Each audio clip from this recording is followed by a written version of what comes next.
This is our Pen Pal project, which is a major assignment that's connected with our Applied Positive Strategies course in Therapeutic Recreation. The very first week of the course, I told them about the project and how they were going to be writing a letter to a resident long-term care. And excitement, enthusiasm, they were pumped. We found out at the beginning of the term that we were going to be writing with a pen pal for a course of 4 weeks. Starting off, they wrote us a letter about themselves, and then from there we learned to connect with them. In the letters, the kids asked me questions about my life, and I asked questions about their life, and we just spoke to each other like that.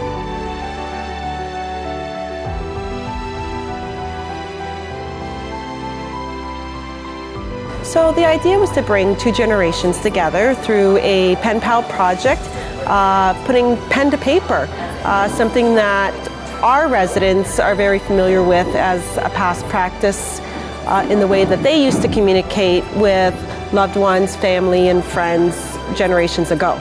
So what I think it does is a couple things. I think it addresses some of the soft skills. We're preparing them with all the hard skills, all the practical things to do when they're out in the field, but the human connection piece, the ability to effectively communicate with people. So a lot more of those, things that you don't teach out of a textbook.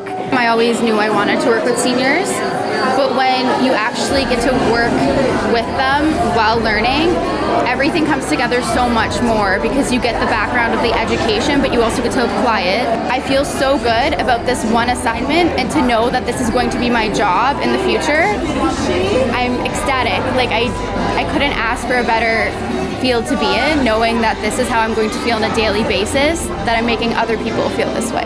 And I wouldn't have thought that kids of this age would be interested in what an 87-year-old has got to say.